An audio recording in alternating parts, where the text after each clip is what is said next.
দর্শক বন্ধুরা, আশা করি আপনারা সবাই ভালো আছেন। আপনাদেরকে আমার নতুন ভিডিওতে স্বাগতম জানাই। Welcome to my VL king. আজকে আমরা চলে এসেছি আবারও একটি নতুন জায়গায়। আপনাদের জন্য নিয়ে এসেছি নতুন কিছু।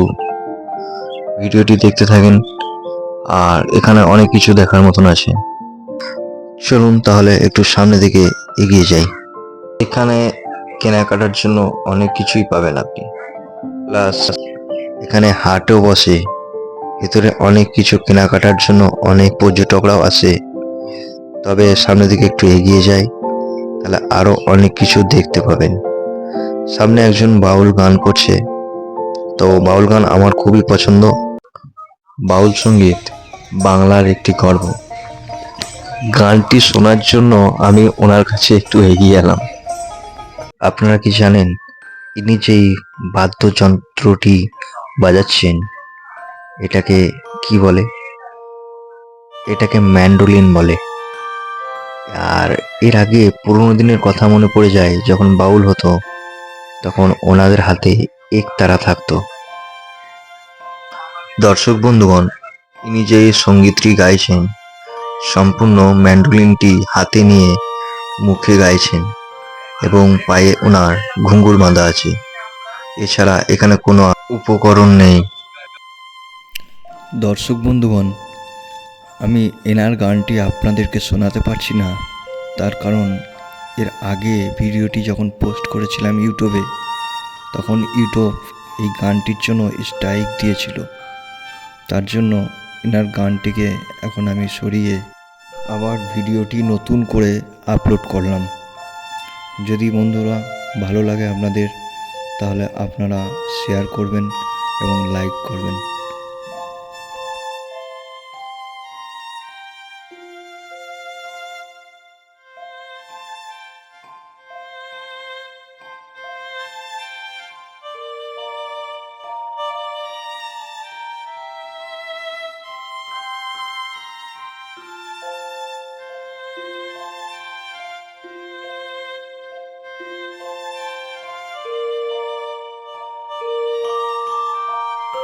বাউল গান মন দিয়ে শুনলে মনের মধ্যে একটি শান্তি অনুভব করা যায়।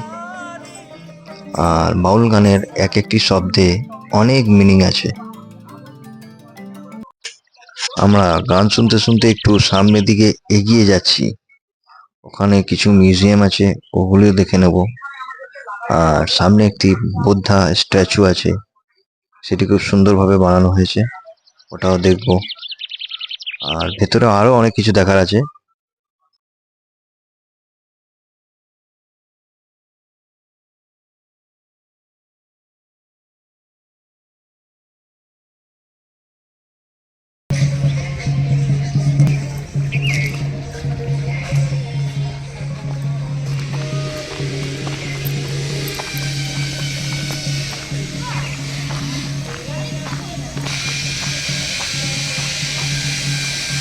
পাশে কাঠের কাজ চলছে, সেটিরই শব্দ আপনারা শুনতে পাচ্ছেন।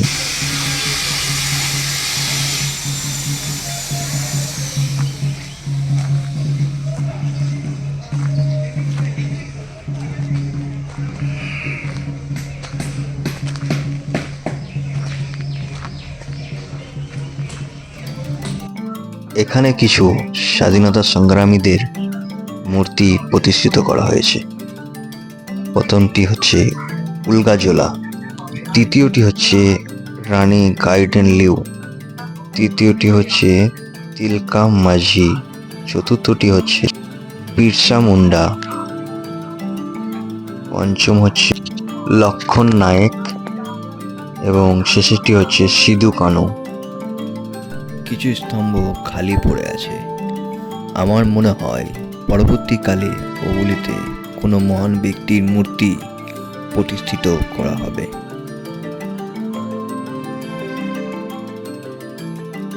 দর্শক বন্ধুরা, ভিডিও চলাকালীন আমি আপনাদেরকে বলিনি আমি কোথায় এসেছি। তো আজকে আমরা চলে এসেছি বোলপুর শান্তিনিকেতনের পাশে সৃজনী শিল্পগ্রাম। চারিপাশটা ঘুরে দেখার মতন জায়গা। আমার তো দারুণ ভালো লাগছে, আপনাদের কেমন লাগছে কমেন্টে জানাবেন।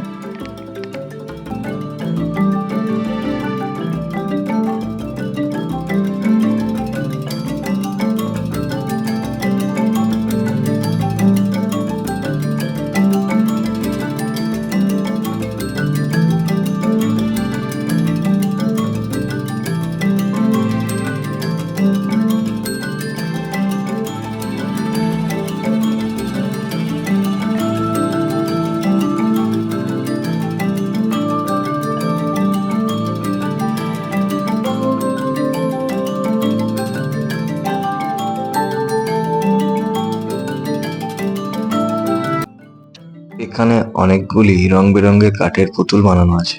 আচ্ছা, এটা আদিবাসী প্রথার যে ট্র্যাডিশন, ওনাদের নৃত্য, সেটি দেখানো হয়েছে। এই দোলনাটি পুরোটাই ঘোরানো হয়, তারপর ঘোরানোর সাথে সাথে আদিবাসী পরম্পরার যে নৃত্য সেটি আরম্ভ হয়ে যায়। কিন্তু আশেপাশে কাউকে দেখতে পাচ্ছি না, তাই হাত দেওয়াটা ঠিক হবে না।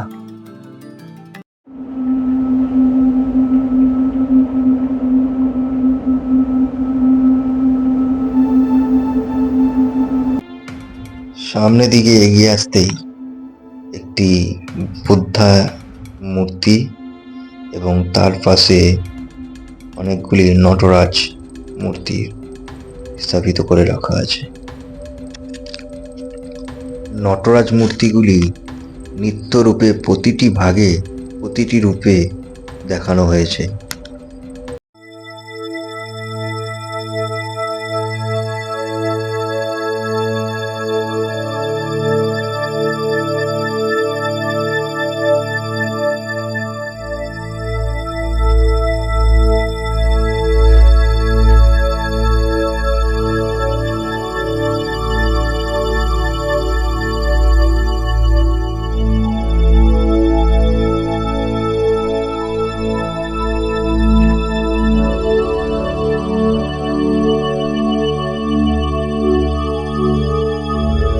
গ্রামের গরুর গাড়ি আগের মতন আর দেখা যায় না বললেই চলে।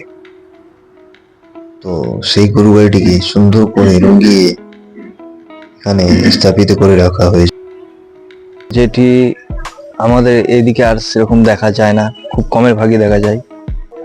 দর্শক বন্ধুগণ, যদি আপনাদের এখানে আসতে ইচ্ছে করে তাহলে কমেন্ট করবেন, আমি এই অ্যাড্রেসটি ডিসক্রিপশনে দিয়ে দেবো।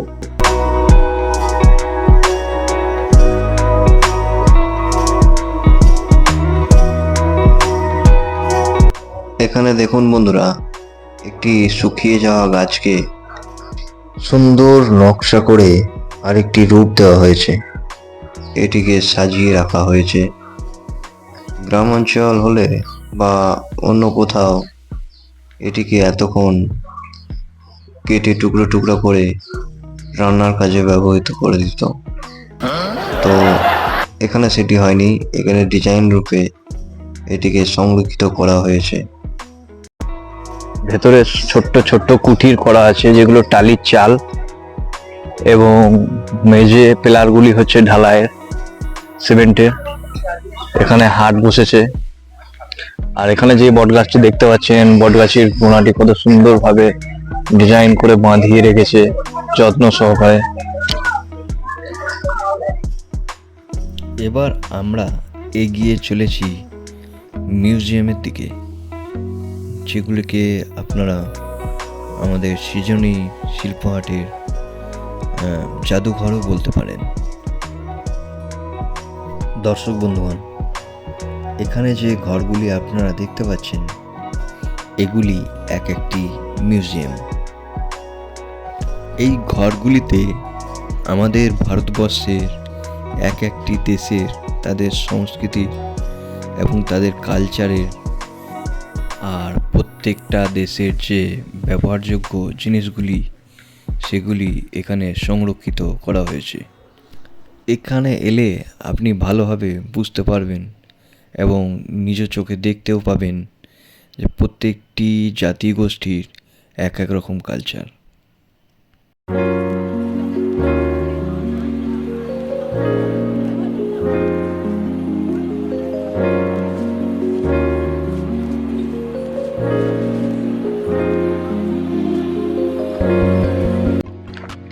এটা হচ্ছে মণিপুরি মিউজিয়াম। ছোট্ট মতন একটি টিনের চালের বাড়ির মধ্যে মিউজিয়ামটি বানানো হয়েছে। তো দেখা যাক ভেতরে ঢুকে কি আছে। পাশে একটু দেখিয়ে দিই আপনাদেরকে, একটা তবলা বানানো আছে।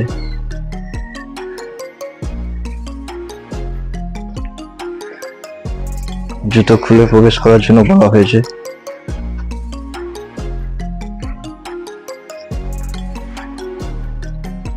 ভেতরে ঢুকতেই সুন্দর খলপা দিয়ে উপরে একটি ছাউনির মতন করা আছে। সুন্দর সুন্দর চিত্রকলা এখানে দেখতে পাচ্ছেন আপনারা। ভেতরে আছে অনেকগুলি মণিপুরী সমাজের নৃত্যনাটকের মূর্তি।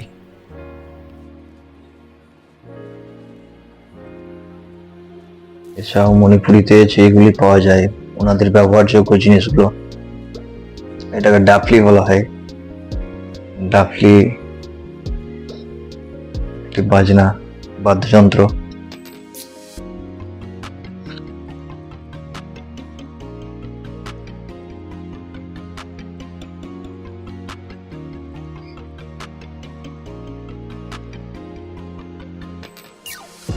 এমনকি মণিপুরি যে সাজবেশ, ওনাদের সাজবেশ গুলো এখানে রাখা হয়েছে।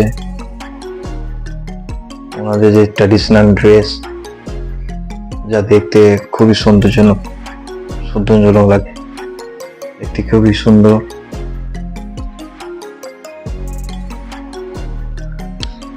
এমনকি ওনাদের এখানে কিছু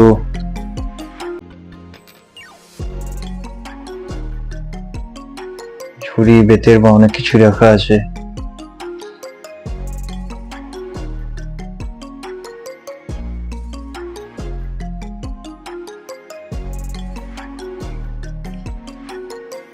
বন্ধুরা, আমরা একটু তাড়াতাড়ি করছি, কারণ হচ্ছে আমাদের হাতে খুব সময় কম।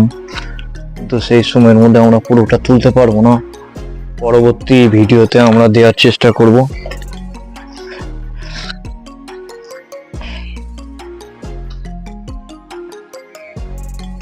বন্ধুরা, পুরোটি তোলার মতন সময় হলো না। সময় অল্প থাকার কারণে আমরা চলে যাচ্ছি। এর পরবর্তী ভিডিওকালে আপনাদেরকে দেখাবো। তবে কমেন্ট, শেয়ার এবং লাইক করবেন। অবশ্যই যেন আপনারা শেয়ার, কমেন্ট এবং লাইক করেন। তবে দর্শক বন্ধুরা, সাবস্ক্রাইব অবশ্যই করবেন। এর পরবর্তী ভিডিওতে আপনাদের কমেন্ট এবং সাবস্ক্রাইব দেখেই আমি বাকি যেগুলো দেখানো হয়নি সেগুলো সবই দেখানোর চেষ্টা করব। এবং ওখানে অনেকগুলি মিউজিয়াম ছিল, সব মিউজিয়ামগুলি আমি এর পরবর্তী ভিডিওতে তুলে ধরব। সবাই ভালো থাকবেন, পরবর্তী ভিডিওতে আবার দেখা হবে।